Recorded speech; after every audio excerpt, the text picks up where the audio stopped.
What's up, guys? It's your Spiderwolf back for another JJKPhantomparade video. So today we're going to be going over, should you summon this new not that yet. Miwa, this new Miwa, I forgot. Mechamaru's next week. But yeah, should you summon this new Miwa? We'll also be covering some new stuff that they did, update on the Twitter here for the JJKPhantomparade Twitter. So we'll be looking into that a little bit as well. It's a brand new mechanic and it's something I think you guys have been waiting for if you guys have been known about it. But yeah. Before we do get started though with anything else, I would really appreciate it because drop a like, comment, subscribe would really help me out. Trying to get 1,000 subscribers would really appreciate. It takes 2 clicks, but with that being said, let's get into this. So, as you guys see, I'm using this because I'm recording this a day before they usually post the the actual image with the actual oh, this is like the event, and then this is like the character that's coming out the next day or whatever, right?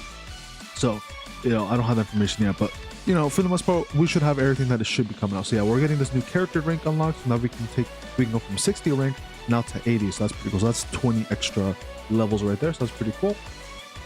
And then character rank can increase by dispatching characters through the dispatch. So basically, the same thing that that's been doing. So that's pretty cool. More levels there, so that means more power, more stats, a bunch of stuff here. Now, this is the big thing that we're getting, the potential unlock system. Now, this is what makes some old characters go from shit tier to really, really good tier, or go from shit tier to mid tier, so some of these characters get really, really huge buffs, others not as much, sadly. But yeah, this is going to be really good. I don't know if this is super difficult because I don't know too much about it, other than this is like your easy A from Dokkan. This is basically your buffing skills or buffing characters, basically is what this basically does. I do know one requirement though, at least I'm pretty sure is a one requirement, is that you do have to have that specific skill that can be leveled up to level 10. I think that's one of the minimum requirements, besides having these new materials here to level that skill up to get the the stronger version of that. Also, we're going to be getting the story as well for the Shibuya stuff, so that's going to be pretty cool. So we're going to be getting chapter 7 and 8, and that should be unlocking in a couple days here, so that's pretty cool. As well as a new story added, main story chapter 7, and yes, like I said, chapter 7 and chapter 8 is what we're getting. So 2 chapters, a lot of cubes from that, so that's pretty cool.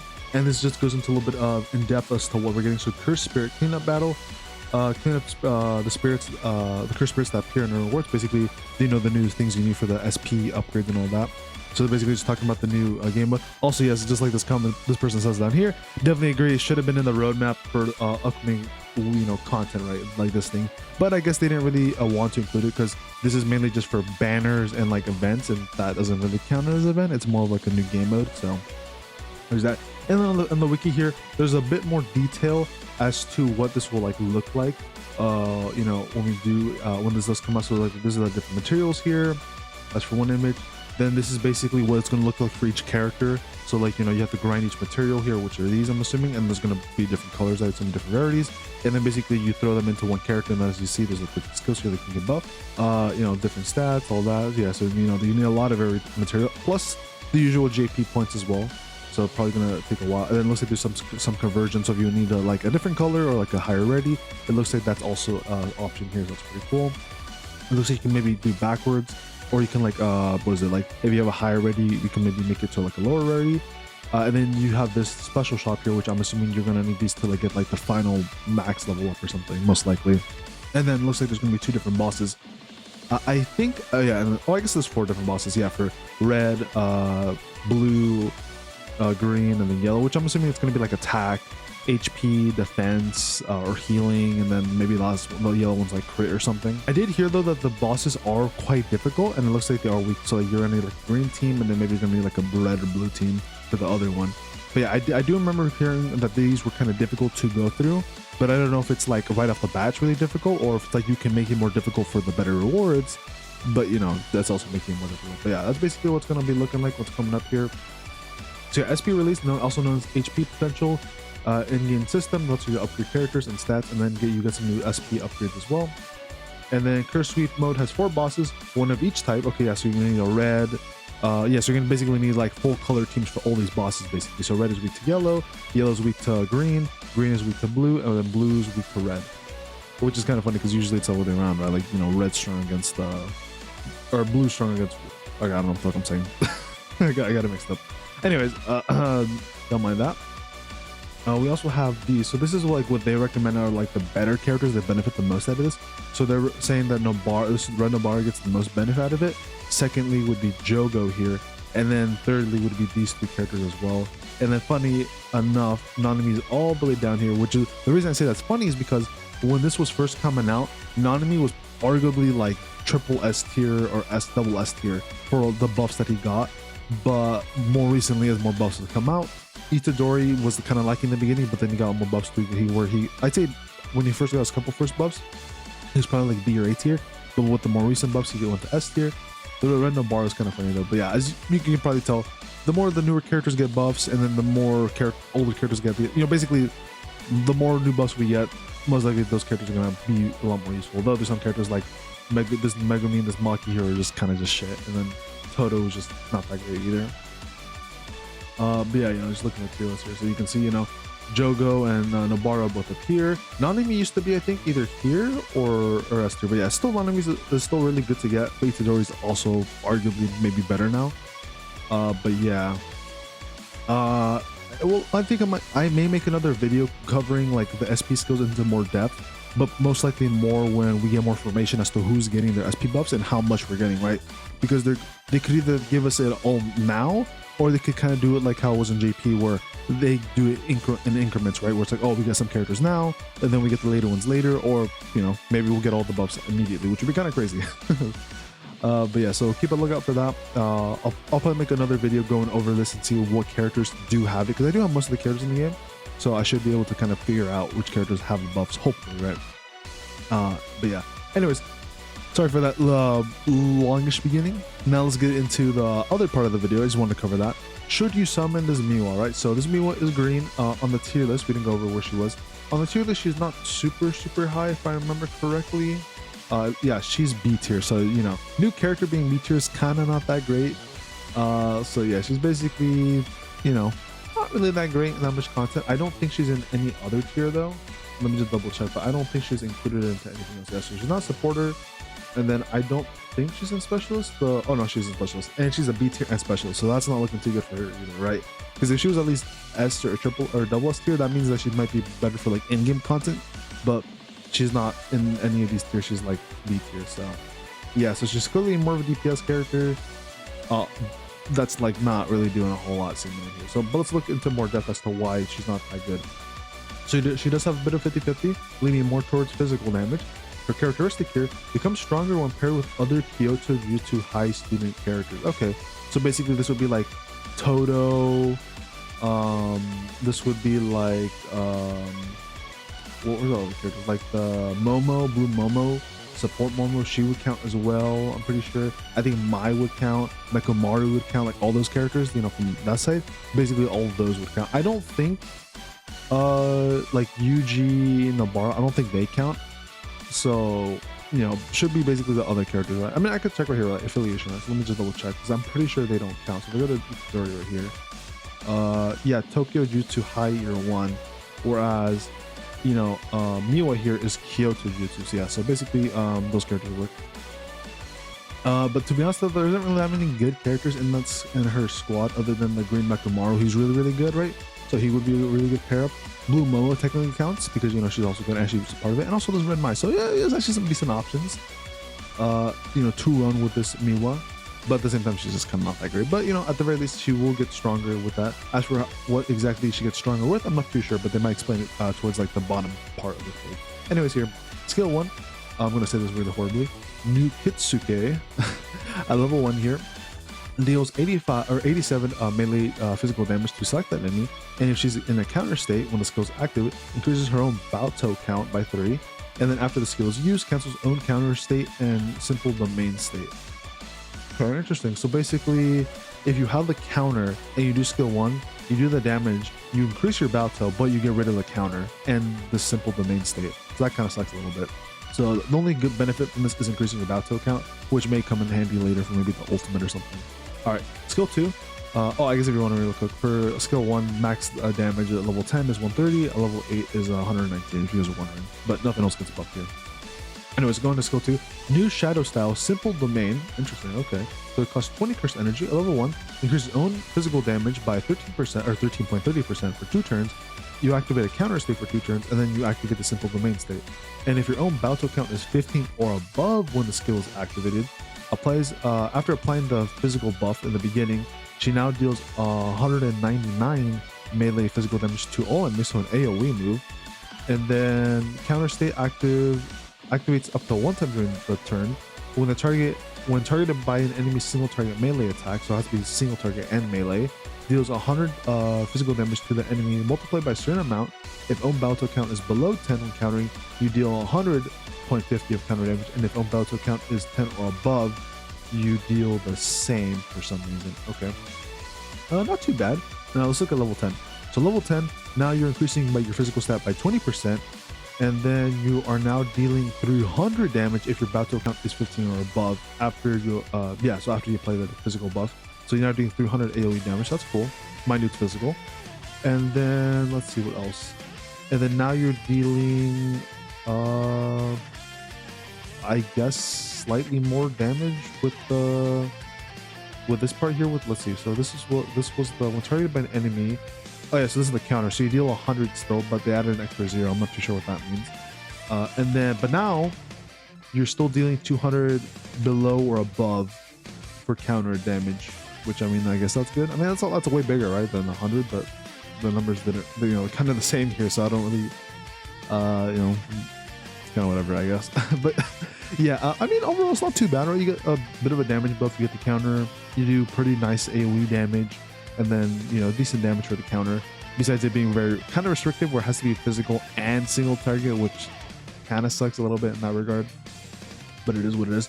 At level 8, you are getting a physical damage buff of 18. You are dealing 279 damage to all enemies, and then now your counter is doing 177, so still not too bad. All right, skill 3 here, successive hits. It costs 20 curse energy as well. Now level 1 deals 282 melee physical damage to a select enemy, 3 hits, and then increase own critical hit rate by 13.30% for 2 turns, and then increase own battle count by 2. Okay, so skill 1, if you have the counter, and skill 3 give you battle count. However, skill 1 can give you more if you have the counter, but sadly, of course, it doesn't remove it, right? And then after the skill is used, cancels its own counter state. So this one also gets rid of the counter state. Interesting, okay. And then if own battle count is 10 or above when the skill is activated, you activate, okay, so she gets another counter from skill 3 here if you have a higher battle count, and then you activate the simple. So basically, same counter as skill 2 here so far. And then counters to activate, that's the one, activates up to 1 time during the turn, and then when they're targeted by an enemy single target, so same thing, single melee attack, deals 100, so basically the same thing. Is this still the same damage? Let's look at level 10 here. So now at level 10, you're dealing 420 physical damage to 1 enemy, and you're increasing your critical hit rate from 13 to 20, so a decent amount, but an extra 7% there. The damage is pretty good, it's like almost 200 right there.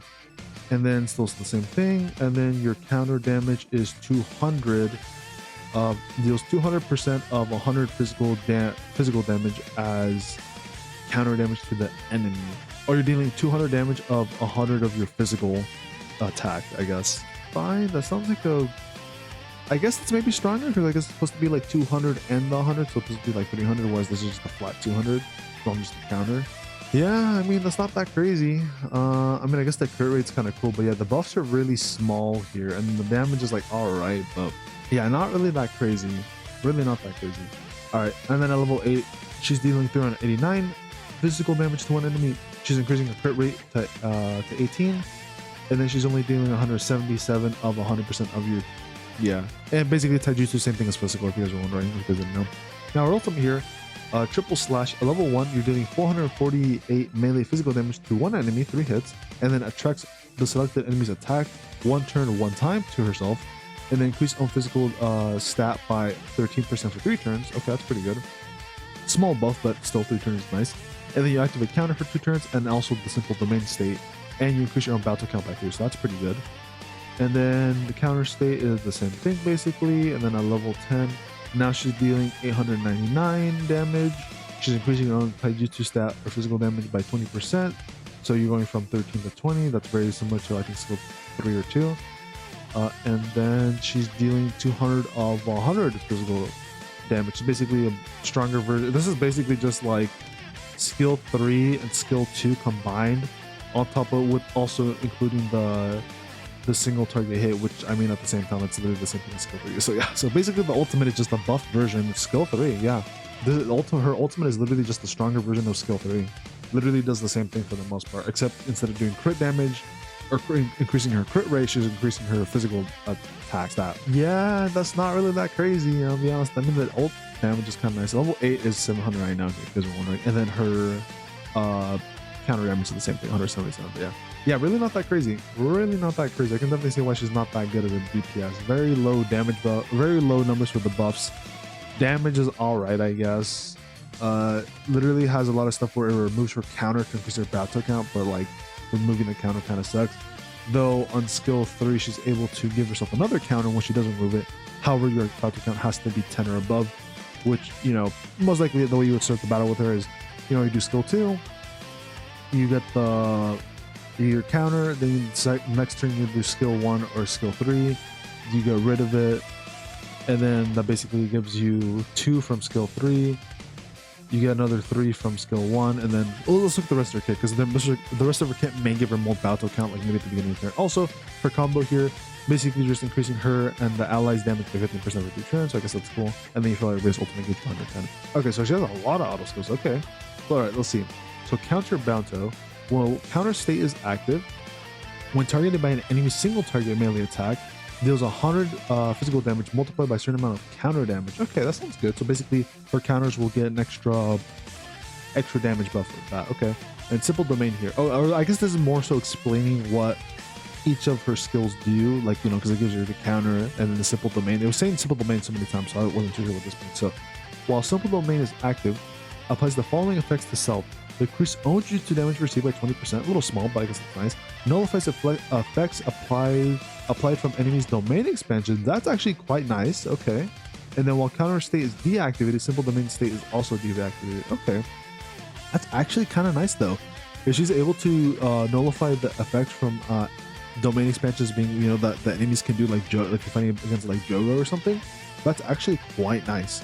That means so she won't take any of the debuffs from it. So I'd say that's pretty good for the most part. Then Baoto's sword drawing. So at the start of the turn, of each turn specifically, applies effects to self based on own battle count for 1 turn. So if she has 1 or above, increase own physical damage by 11%. If she has 4 or more, increase own ultimate skill gauge charge rate by 40%. Okay, that's not too bad, I guess. And if she has 18 or more, increase own critical damage by 50%. That's quite nice. Okay, and they have 24 or more, increase own cursed energy consumption efficiency. So basically everything costs 5 less, which means that skill 3 now costs 15 and skill 2 now costs 15 as well. So that's pretty good. And then the higher own battle count is, the higher physical damage and ultimate skill charge rate will be. Okay, so basically these can be stacked up more, I guess. And then for every 1 battle count increases by 1%. So I guess all these get increased by an extra additional 1% the higher up you go, basically. Okay. And then maximum increase is at 40, so you can only have 40 of these max. And then max increase is 50%. So increase own battle count when utilizing skills, of course, and then you can only increase 1 at 39 counts. And then I love my relationship with everyone right now. At the start of each turn, increase own damage though, special 1 turn. The more characters with the Kyoto High School affiliation from the team, the higher the increase. So if there's 1 character that's not herself, you get 20%, and then you have a full team of 4, you get a 50% damage buff. So for all stats, most likely, right? Or damage buff, I guess. I mean, that's not too bad. And it's at each. So basically, you get a 50% damage buff if you have a full Kyoto team at the start of every turn. So that's actually quite nice. If you build a full team of Kyoto, right? Otherwise, if you only have 1, that's only 20, and then if you have like 2, it's 30, and then 3 of them, it's 40. Mind you, though, she doesn't count, right? So it'd have to be everybody else. Yeah, I mean, some of the stuff down here in the passives are quite nice. I do kind of like what's happening here. It's just the skills themselves aren't that great. But I'm assuming the idea is that like these passives here are supposed to help increase the amount of damage output she can give or output.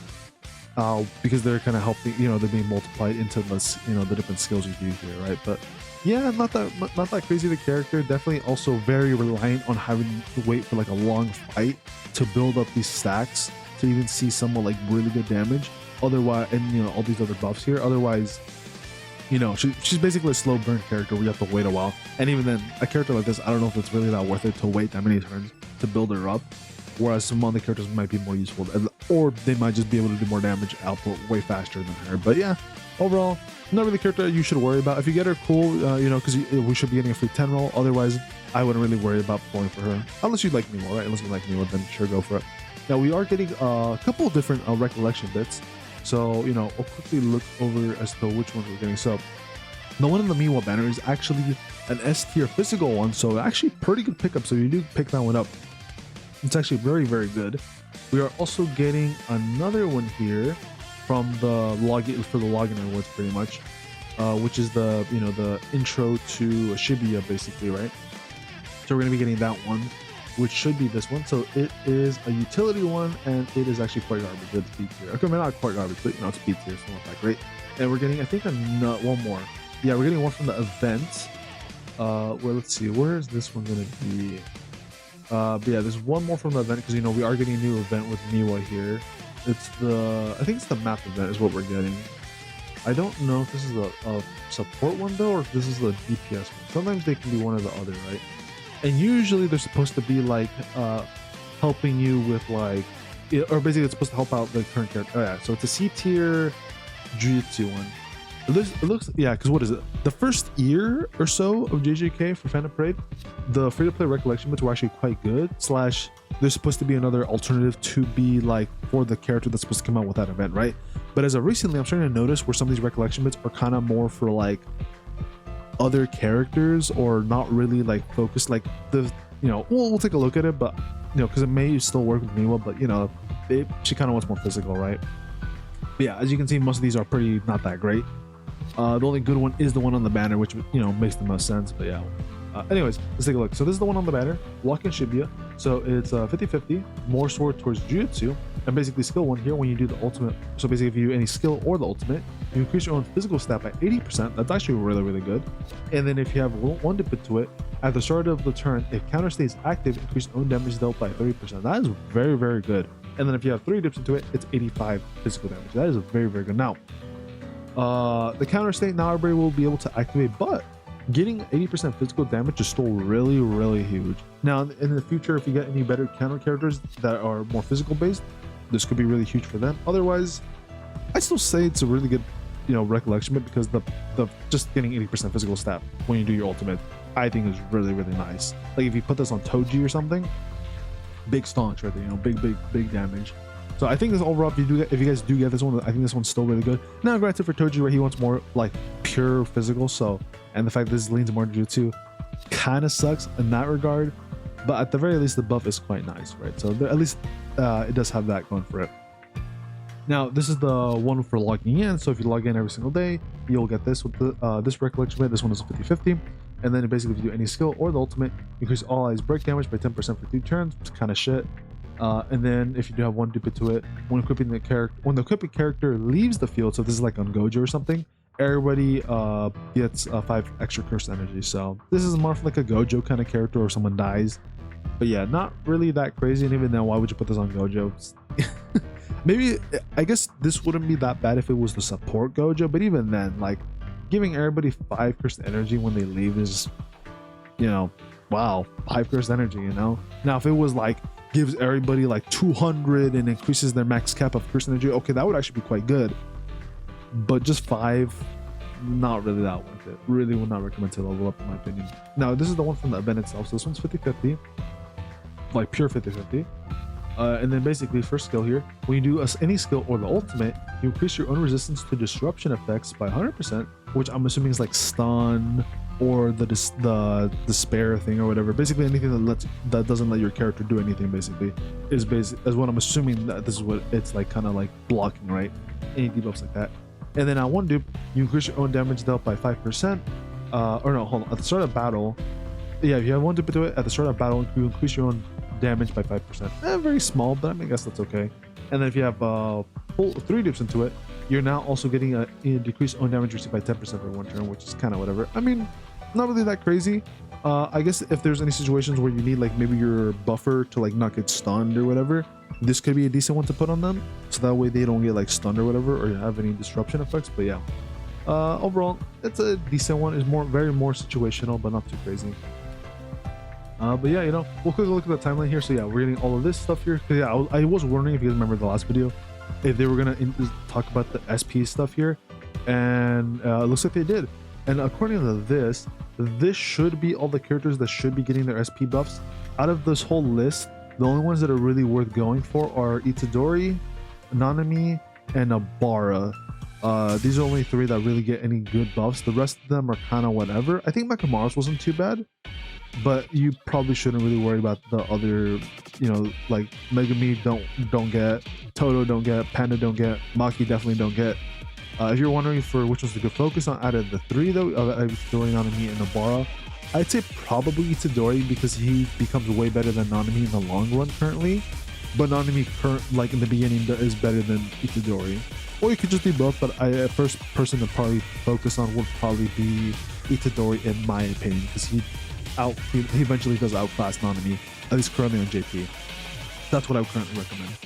And then yeah, we're getting these new systems, all this. We're also getting 3,000 cubes, so be on the lookout for that. Very, very nice. Wouldn't really recommend to use them right now, unless I think if Sukana's still out, which I think he is. Use it for him if you don't have him still. Otherwise, just save him. I really wouldn't recommend something in the standard. And then yeah, next week we should be getting this Mechamaru with a new event, and then some other events here. And then yeah, that's pretty much about it. Then we'll start leading into all this other stuff that's gonna be happening soon in the Toge in the future. There's a really crazy Shoko, so hey, we're getting another really good character that might actually be worth to use a couple cubes on, at least in my opinion. But yeah, with that being said though, I hope that helps you guys out, and I will probably make another 2 videos later this week, going over more about the SP stuff here, more in depth, or as depth as I can get. And then of course the other usual video of like me doing my free 10 roll and then going over the new event and all that good stuff. But yeah, hope that helps you guys out. I'm gonna see all of you guys later. Good luck with you guys pulls though. Peace and take care, everybody.